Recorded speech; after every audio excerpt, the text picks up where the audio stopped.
Let's bow our heads. Our Lord and our Master Savior, we thank you once again for this wonderful opportunity, my Lord and my God. That at this point of this day, where there are a lot of places that we could have decided to be, but Lord, here we are. That what we deem to be our priority, what we deem to be important in our life at this moment in time, is to be at Mount Zion, to be under your feet, to, Father God, be nourished spiritually, to be empowered on this first Sunday of this November month, the 11th month. Father, if you say we have to count our blessings, we will not have room to put them. But you that see through our heart, Father God, we are grateful. Father, we are grateful. Father, we are grateful how far you brought us. Not by might, not by power, but by your Spirit, O Lord. Many are the ones that started with us, but in all that we can put hands, that they are alive today. What is it of us? What is it that we deserve? We deserve nothing, but by your grace and by your goodness and your mercies, you have kept us with this day. My Lord and my God, as we bow before your throne, Father God, empty this vessel. Anything in this vessel standing before you that is not pleasing to you, Father, empty it now and let your Spirit take absolute control. That your word will impart to your children. That will be words that are your words and not words that are of man. Father, have your own way and let your will be done. Thank you. In Jesus' name, amen. Amen. As Pastor said, we begin a series of Thanksgiving as we are in the Thanksgiving moment. And when I look at this morning, our Thanksgiving is coming on the first Sunday of December. And what a day. It is the 1st of December, the Sunday, for us to say, to be our finals. Sort of. And today be the first Sunday of November. If it was a tournament, to say today the semi-finals. So the semi-finals, make sure that you qualify. As we go through this series of Thanksgiving, that you qualify that on the 1st of December, you will say that hallelujah, thank you to the Lord God Almighty. That your Thanksgiving will rise as a sweet fragrance incense before his throne. That it will fill God's throne. And God will say, yes, my blessings shall always follow this daughter of mine. My blessings will always follow this son of mine. Don't let it be like the tournament that happened yesterday. I don't know if you know the tournament that happened early morning yesterday. But it was victory for Africa. The most talked about at all places about the rugby finals. England, South Africa. And the disappointment. I don't want you to be like the English yesterday. I want you to be like the South Africans. That in spite, as one of the Sky News said, if you look at the corruption, the hardship, what? But today, they are all celebrating. It doesn't matter what you and I will be going through. But on that 1st of December, I want to assure you that we will come here with a cheerful heart. That our Thanksgiving will rise before his throne. And our blessings will have no room to contain them. Hallelujah. Amen. That you will sing that if you have 10,000 tongues, it will still not be enough. May this be your portion on the 1st of December in Jesus' name. Amen. Amen. It's a series, as Pastor said. But today, I just want to share with you the reason for Thanksgiving. We say we're going to give thanks. Are we just going to give thanks because it's a season of Thanksgiving? Yes, coming to an end. Every church, everywhere you hear Thanksgiving, Thanksgiving. Is it just because we hear that we're going to do it? Or there's a reason for we being thankful to the Most High God? Hallelujah. One will say, what is Thanksgiving? What I found out is it's an act of expressing gratitude for a favor or kindness which has been shown to you. So my question is, has the Lord, if you say we're going to do Thanksgiving, is it to Pastor Asabri or to the elders or of Mami or anyone in the church? We're going to Thanksgiving to who? Is it to Boris Johnson? But Thanksgiving to who? To the Most High God. And is there anything that you're going to express your gratitude or favor? Is there anything that the Lord has done in your life? For me, yes. There's a lot that the Lord has done in my life, and there's a lot that the Lord has done in your life. If nothing at all, from the 1st of January to this day, you've always gone to sleep But in your sleep, anything that happened in your sleep, sometimes you have dreams that you wake up and you forget a dream. But when you went to bed, no one assured you that you see the next day. But here we are, you and I. Blood is flowing through us. It doesn't matter what we've been through. We are alive. And that alone gives us cause to say thank you to the Lord. Hallelujah. I said we show our gratitude by personally acknowledging what has been done to us. When someone does something good to you, straight away, oh, thank you. Medasi. Oh, you are done, as the grand people will say in my country. And many more. I will learn the Patois one. After church, I will see Sister Jenna, and I will learn the Jamaican one. I will say thank you. Or sometimes we write a note or a thank you card. Sometimes we do a phone call. What is your phone call to God? How are you going to call God and say thank you to Him? Is it going to be your Twitter or your Facebook? How are you going to do it? You do it by your prayer, spiritually, and you do it by your substance as well. Hallelujah. We give them something else in return. Sometimes we give something else in return when someone does something good to us. So there's a lot of ways by which we express our appreciation when something is done to us. Hallelujah. One dictionary puts it that thanksgiving is an expression of gratitude, especially to God. And that is the part that I like, we as Christians. It says, expression of gratitude, especially to God. As Christians, we should know that anything that happens in our way, we should not take it for granted. Anything that happens in our way happens for a reason. That's why 1 Thessalonians 5:18 tells us that in all things, we should give thanks. It didn't say for some things, give thanks. It says in all things. Because what you might think, even that, oh, this situation, I think is terrible, is bad. I can't put my hand, I can't understand this. Be obedient to the word of God. It says, give thanks. Because as you will be thinking that it is something bad to you, God is behind the scenes working. That what you think is bad, God will make it for the good of you. Hallelujah. Only if you trust and you unleash your faith and pray over that bad situation, pray over that good situation. And when you have the chance to also issue your substance. Now, I said this at the Sunday school, let me say it again. Christians of these days, when it comes to we thanking the Lord, and we sing all the tongues, and we line down and rolling, oh, we do it excellently. But when it comes to thanking God with our substance, especially when it comes to something that will require taking the pound, hey, we think and think and think and think and calculate and calculate and calculate. Seriously. And sometimes in a married couple, if you are not careful, what we have to do is secretly. Because if your wife sees that, hey, what are you doing? Or your husband, hey, what are you doing? All that for what?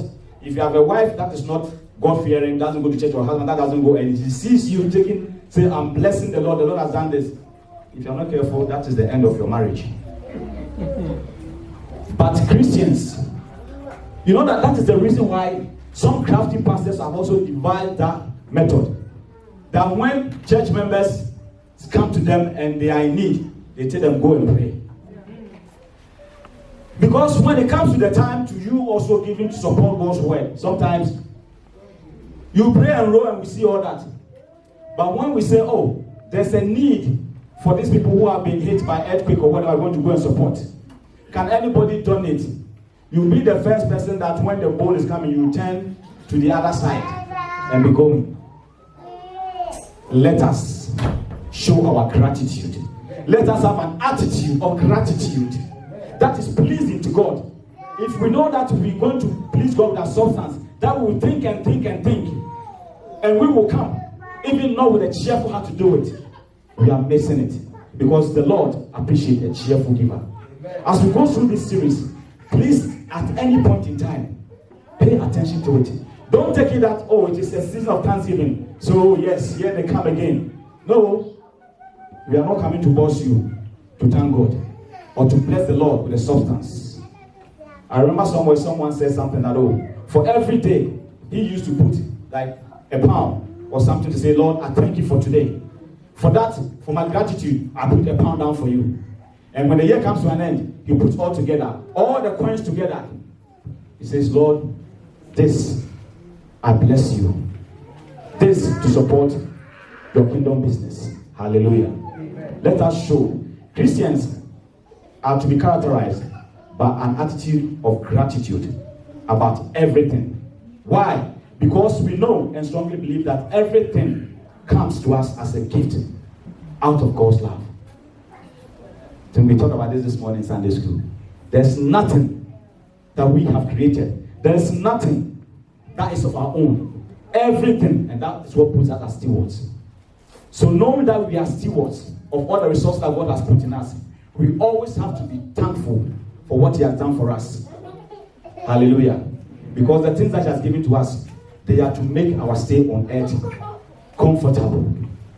And as well, the things that He has put in our hands to take care of, we need to make sure that we take care of, that God's business, that God's kingdom will stand. Hallelujah. When counting our blessings, we ought to be sure to give thanks to what God has done for us and for who God is. If we are always ready to acknowledge what God has done for us and acknowledge who He is, then we will know that when it comes time to give thanks to Him, we will not be grudging. Hallelujah. Amen. Our main scripture for today, we will take it from First Chronicles chapter 16, 34. First Chronicles chapter 16, verse 34. And I will read. Say, oh, give thanks to the Lord, for He is good, and His love endures forever. Hallelujah. Note these words.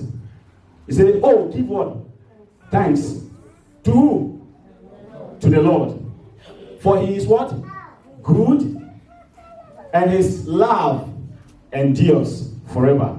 So notice, thanks, Lord, good, love. Hallelujah. If time permits us, we'll go over this. If not, wherever that we end, we end. But I just want a little brief why David said this. This was said by David. And why did he say this? We learned in the book of Numbers, when the Israelites were taken out of captivity, Moses were instructed all the Galileans to build the ark. And the ark signifies God's presence with them. They are moving even on the wilderness for 40 years. We have learned about all this, how they moved and all that. But when they got into the promised land, out of wars and all that, the ark was captured by the Philistines. But at a point, the ark came back. The ark was retrieved. And this ark was in the house of Abinadab. It was first in the house of Abinadab. And then David decided that he was going to move the ark from Judah and the house of Abinadab to Jerusalem, to the seat of the Israelites, because the ark represents God's presence. So he wants it to be in the center of their consciousness. So he wanted the ark back in Jerusalem. So they went to take the ark and transported the ark. If we remember when we were learning and when we went to Oxford and all that about the ark, there was a way that by which the ark was to be transported. The Kohathites were the one that was supposed to be carrying the ark. But this time when they went to Abinadab and was transporting the ark, they were using carts, which were being driven by oxen, and not the way God instructed them to do. And at a point when they got to a threshing floor, because of the way the oxen moved, the ark seemed that was going to fall down. And one of the children, these are the two children called, Ahio and Uzzah or something, who were riding. He tried to, he think was protecting the ark. He touched the ark, which he wasn't supposed to do. And he was stricken by the Lord and he died. And there David let the ark stay there. So the ark went to Obed-Edom house. So David later had to go, and one of the kings sent masons and all that. They went to David and they built the city of David. They helped build the city of David. David built building for himself, and he built a tabernacle where he was going to keep the ark in Jerusalem. And after they went to Obed-Edom, and the ark was carried the way God instructed them to carry. This time not by cart horses, but by the Kohathites. It was carried the way the Lord instructed them. So they brought the ark to Jerusalem to signify God's presence with them. You see the responsibility that came. David stood up to that responsibility. When the king sent the masons and whatever, David built a tabernacle for God. What are you building for your God? In your thanksgiving, if the materials that was sent to David wasn't enough, maybe you could have built that place for God's ark. Is your thanksgiving going to make an impact in God's house? Think about it. And when finally the ark was brought to the tent, the Bible said David danced. He danced, and his wife from upstairs looking at him despised David. I hope you will bring your thanksgiving to God, and out of that joy you will dance some dancing that will say, hey, I've never seen this dancing before. It's not that you are dancing because the keyboard is, but you are dancing because you are appreciating what the Lord has done for you. David was appreciating what the Lord has done for him. And the Bible says, when you read further, it says, he gave the burnt sacrifice, the burnt offering sacrifices, and the sacrifice of peace. The burnt offering sacrifice signifies being sacred, consecrated for God. And then the peace offering represented fellowship with God. So he brought God back in the midst of his people. Hallelujah. May your thanksgiving be a blessing in the house of God. Hallelujah. Says, why did he bring the ark? The ark of God represents the immediate presence and the glory of God in Israel, which you and I today, God's presence dwells in you by his spirit. So you live a life that pleases him by pleasing his spirit. And you do what you have to do to promote God's kingdom. Hallelujah. David considered it high priority to bring the ark out of obscurity and back into prominence, that people will see, the Israel will see the ark of, not just as the object, but the importance, what it signifies in their lives. Hallelujah. What is it that is important in your life? Does God's house mean anything to your life? Hallelujah. Think about these things. David wanted Israel to be alive with a sense of near presence and God's glory. Hallelujah.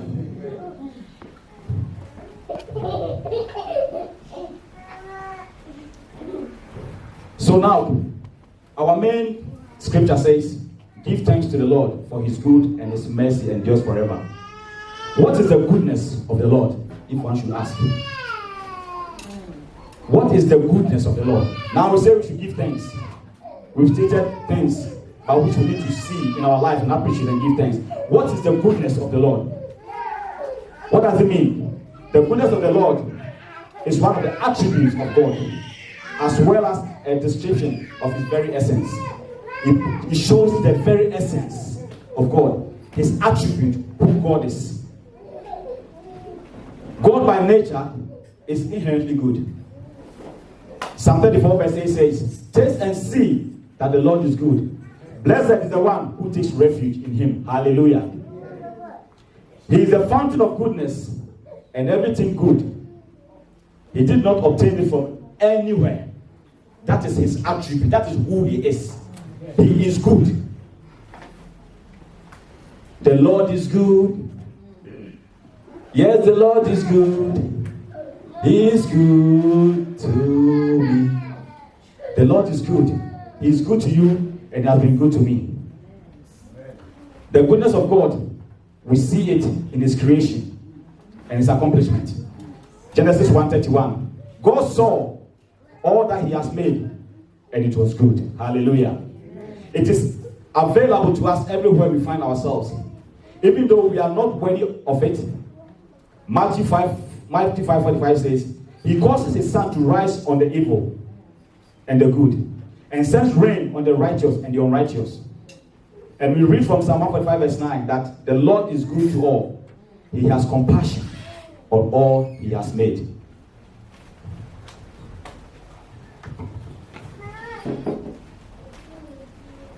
Hallelujah. Amen. I just want us to quickly look at some of the benefits that we get out of God's goodness. It gives us the perfect model of goodness. Hallelujah. Amen. By knowing God and learning about His goodness, we can come to recognize true goodness and strive to do good things. We should pray as the psalmist did. You are good, and what you do is good. Teach me your decree. That is Psalm 119 verse 68. If we say we are created in the image of God, and we say God is good, then the image, which is a reflection of the truth, we need to reflect that attribute of God. We need to be good. We need to be good to one another. We can be good to one another when we are there for one another and not cutting one another from behind, but being there for one another. Hallelujah. Amen. It assures us that God's purpose for us is good. Just as parents want the good things for their children, our Heavenly Father wants good things for us. James 1:17 says, every good and perfect gift is from above, coming down from the Father of the heavenly light, who do not change like shifting shadows. As we said this morning, is there anything in your life, any good in your life, that you think that by some magical or by your knowledge or whatever you acquired it? The knowledge that you have, there are people who have the same knowledge or some even have more. The job that you are doing, you are in. There are people who have the same knowledge, some even scored even better grades than yours when they were in uni. They are still applying for this type of job, they are not getting it. Have you sat and thought that why is that I have it and they do not have it? Do not boast of it. It is from God. And as believers, as we believe that anything in our life happens for our good, that is the Lord that calls all good things to happen in our life. Whatever that we do, if we appreciate and recognize, acknowledge that it is from Him, He blesses us more. Hallelujah. We should remember, however, that good things may not always show up as happy experiences. Sometimes good things can come disguised as adversity or hardship. But God can use difficulties for good. As we learn in Romans 8 verse 28, and we know that in all things God works for the good of those who love Him, who have been called according to His purpose. So it doesn't matter what circumstance that you're going through. As you sit here as a child of God and whoever that you're listening, no matter the situation, acknowledge that the Lord is with you. Because it's not a God that will start a journey with you, and when it comes tough, He will back. He will just stay back and look at you that go through it. No. As we learned by Jesus Christ with the disciples in the boat when the storm came, when He was sleeping and they were shouting, they were crying that we're going to drown. What did He say? You of little faith.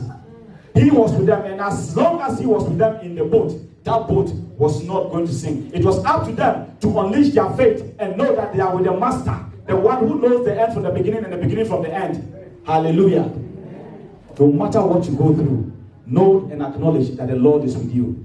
It might be for that moment, though it might tarry, but the Lord will certainly see you through. Hallelujah. If you don't let your faith go, if you hold on to your faith, for faith moves mountains. Hallelujah.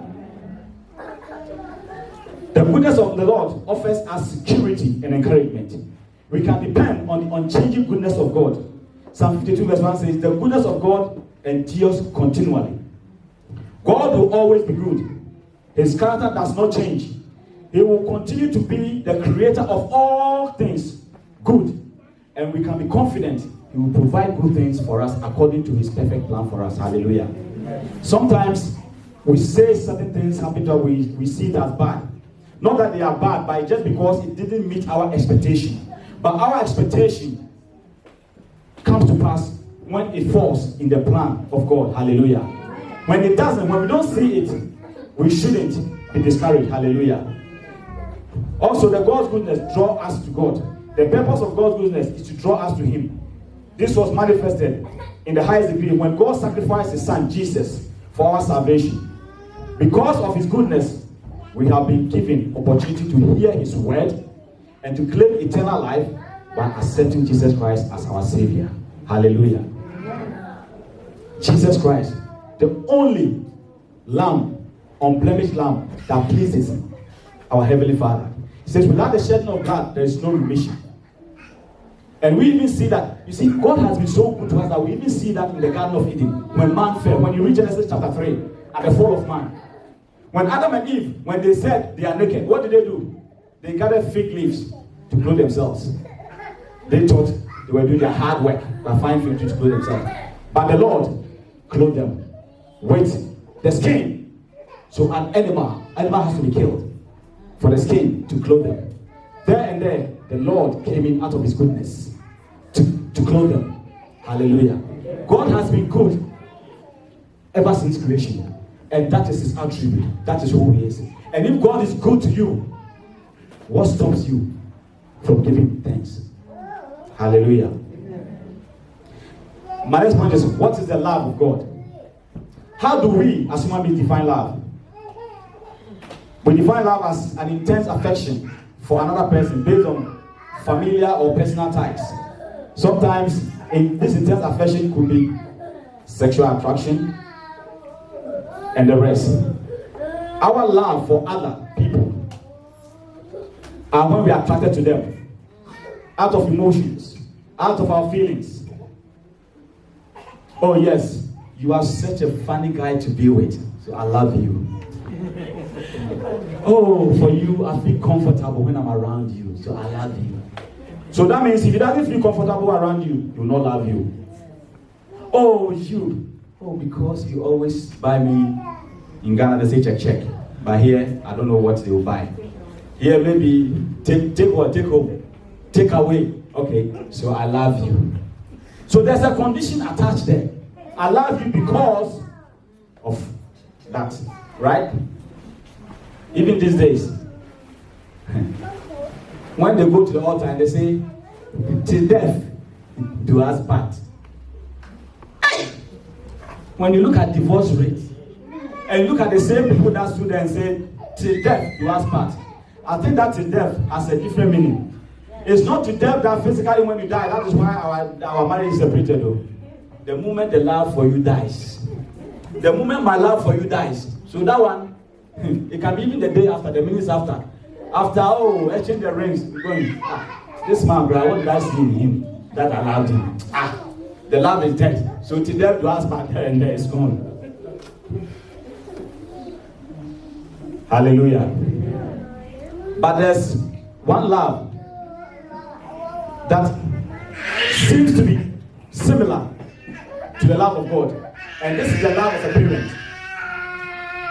If you look at the love of a parent, you know, when our children are unlovable, what do? We still love them. Which of you parents here can tell me that your child has been such, if it's a boy, a vagabond, or if it's a girl, I don't know which one to use, in such a way that you are ready to let that child go? Even when they are going on the street, you say they are going, you are still following them. But the love of God, the love of the greatest I am, the love of Yahweh, the greatest, the creator of the universe and everything that abounds in it, his name is Jehovah. For his love, the Bible tells us that God is love. That is God, love. And that's why the Bible says you cannot say you love God and not love when you don't love your neighbor. Because God is love, God loves all. That is his nature. So if you don't love some, you are not reflecting God. How do we understand this? Scripture tells us in John 3:16, the famous one, which I know every child can be sleeping. You tell them John 3:16 and they can still recite it. For God so loved the world that he gave his only begotten Son, that whoever believes in him should not perish, but have everlasting life. This shows that one way God defines his love is in what? In giving. You see, he did what? He gave his only begotten Son. Is there anyone here who think you can outgive God? No, none of us. Anything that we give to him as a thanksgiving appreciation is just a token of what he has already given us. We cannot outgive him. But I tell you, as human beings, as much as when we do good to people and they don't say thank you inwardly, sometimes what we say to other people about the goodness we did not have any acknowledgement. Sometimes it's worse if we haven't even done it. So what we give to God as an appreciation, we should know that we cannot outgive him. So come the 1st of January, know that you are not coming to outgive God, because you cannot outgive him. All of creation is of him. Hallelujah. However, what God gave was not a mere gift wrapped as a present. God sacrificed his only Son, that we who put our faith in him, in his Son, will spend eternity forever. Hallelujah. This amazing love, because we are the ones who chose to reject God, yes, in the Garden of Eden. Yet, it is God who mends the separation through his intense personal sacrifice. And all we have to do is accept that gift. We rejected him, and he, the same person, turned back to create the route for us to be back to him. All that you and I need to do is to accept him. Hallelujah. Romans 5:8 says, but God demonstrates his love towards us, that while we were still sinners, Christ died for us. So if you look at these two, John 3:16 and Romans 5 and Romans 5:8, we see that he says while we were still sinners. He didn't say while they turned away from their sins before the Lord accepted them. Say, just as I am, just as you are, come, he's ready to take you. So as we human beings put a condition before we love, God doesn't put a condition. That's why he says his love is unconditional. Hallelujah. His love is unconditional. So embrace it. In conclusion, I want to say the goodness of God is the core of our Christian faith. Because if you haven't experienced any goodness of the Lord, you cannot evangelize. You cannot share the word of what are you sharing? You're going to share Christ, that God is good, and you yourself can't see his goodness. You will not be able to share. Hallelujah. God is good, and his goodness is the core of our Christian faith. It is because of his desire for our good that he provided salvation through his Son Jesus Christ. Everything God does is for our good. We can see proof of his goodness around us. What we eat, the air we breathe, if nothing at all, the air we breathe. As we always say, everything is put on the water, you pay water tax, you pay light tax, but when it comes to air, by God's grace, we still have it free. Hallelujah. Amen. God's love for us is unconditional. So while we've seen the goodness of the Lord that drives us to be thankful to him, his love for us is unconditional, not like the human love. Therefore, we should be thankful to him. My question to you this afternoon is, why is it that some people sometimes behave as if there's nothing to be thankful for? Do you do it? Do you sometimes behave as if there's nothing for you to be thankful for? In fact, thanksgiving, thanking God, should be a daily thing. But when it comes to a time, just as you have a birthday, every day is your birthday because every day you wake up to a new life. But there's that special day that you say, this is the day that I was born. And you hold on to celebrate it. In the same way, when we say we set a day aside for us corporately to say thank you to the Lord, Be a part. And don't stand and stare. Be part of it. Hallelujah. Amen. Feeling and expressing appreciation is good for us. It is in our best interest to be reminded that everything we have is a gift of God. Without thankfulness, we become arrogant and self-centered. When we don't say thank you to Lord, we are trying to say that what we've achieved is out of our own strength, our own wisdom, our own knowledge. So we want to take the credit. But all glory should go to the Most High God through our thanksgiving. Hallelujah. Amen. We begin to believe that we have achieved everything on our own. That is when we become self-centered. Thankfulness keeps our heart at right relationship to God for all his good gifts. Giving thanks also reminds us of how much we do have. Because most of the time, we tend to focus on the things that we don't have than focusing, looking at the things around us, the things that we have, and being appreciative first. We look around us, and like someone has this, I also want it. And because from January or first, I made it one of my list to God. And it is the semi-finals November. It has not come to pass, but this one has it. You have forgotten that you even have free air to breathe.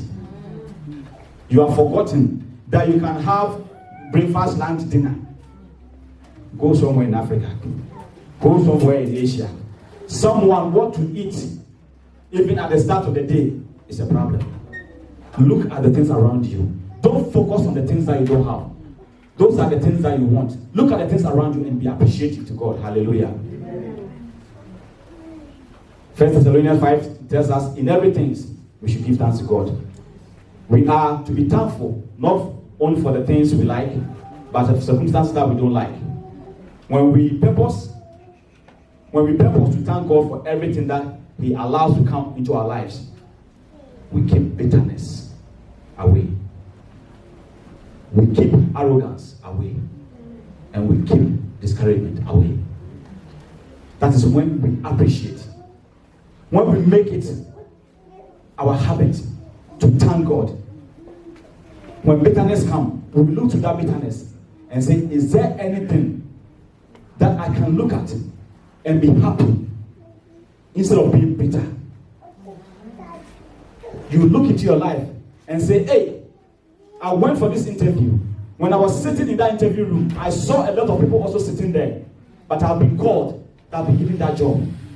Is there anything that I can thank the Lord for? Or when I say, hey, at the interview, I think the way my English was, I was speaking the plain English. The other guys that were sitting there, I heard one was a Ghanaian. I was speaking when I was speaking the other guy. His English was, he even has an accent. My CV was nice. Hey, it's not your CV. It is by the Lord's grace. Amen. Hallelujah. Amen. So, when we see these things, we are able to keep bitterness, discouragement, arrogance, and appreciate what the Lord has done for us. And we will always be thankful to the Lord.